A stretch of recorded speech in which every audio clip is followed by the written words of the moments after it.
News मध्ये महाराष्ट्रातील सर्व प्रेक्षकांचं स्वागत।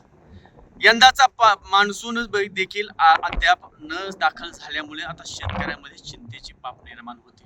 15 जून उलटून गेला परंतु आणखीन मान्सून दाखल झालेला नाही। मागच्या वर्षी मे महिन्यामध्ये मान्सून दाखल झाल्यामुळे मिरगात पेरण्या झाल्या होत्या शेतकऱ्यांच्या आणि मिरग हाती लागल्यामुळे खरीप हंगाम हा पेरण्या होऊन शेतकरी आनंद व्यक्त करत होता। परंतु जून महिना अर्धा होतोय, 15 जून आज आहे, परंतु आज एकही थेंब जमिनीवरती येथे ढग निघून जातात पण जमिनीवरती एकही थेंब पाणी पडत नसल्यामुळे शेतकऱ्यांची आता चिंतेची बाब निर्माण होती। शेतकऱ्यांच्या माझ्या पाठीमागे बघू शकतात, हे शेती पूर्व मशागत शेतकऱ्यांना करून ठेवलेली आहे, परंतु पाऊस नसल्यामुळे आता खूप चिंतेची बाब निर्माण होती।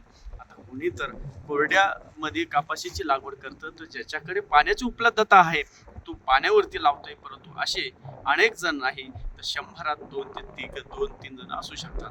ह्याच पार्श्वभूमीवर अनेक लोकांनी करायचं का हा प्रश्न आहे। शेतकरी आता चिंतेत सापडल्यामुळे नेमकी आता पाऊस पडेल कधी, एल निनो सारखा हवामान बदलामुळे हा शासन सांगतोय पेरण्या करू नका आणि वेळ जेणेकरून दुबार पेरणी होईल, करण्याची वेळ येणार नाही।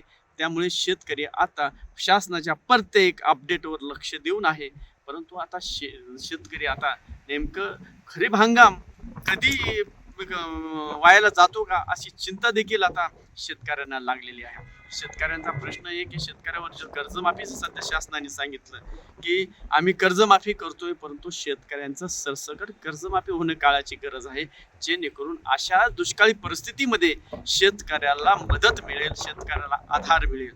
आता याच्यामध्ये अटी शर्ती जर लावल्या तर शेतकऱ्यांना याच्यातून मदत मिळणार नाही। सरकारने सांगितलंय त्यामध्ये अट काय आहे तर 2019ला ज्या शेतकऱ्यांचं कर्ज माफी झालेली त्या शेतकऱ्यांना कर्जाची फायदा यावेळेस 2026 मध्ये मिळणार नाही।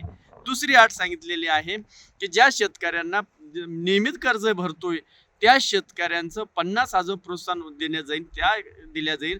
ज्या शेतकऱ्यांचं 2 लाख रुपये कर्ज आहे तर त्याला 1.5 लाख रुपये अगोदर बँकेत अदा करावा लागेल, नंतर 50,000 रुपयाची मदत शासन देईल। म्हणजे नेमकी शेतकऱ्यांनी 1.5 लाख रुपये आणायचे कडून जेणेकरून शासनाचे 50,000 मिळेल। अशा 2 अटी शर्ती शासनाने ज्या लावलेल्या आहे त्यामुळे शेतकरी आता चिंतेत आहे।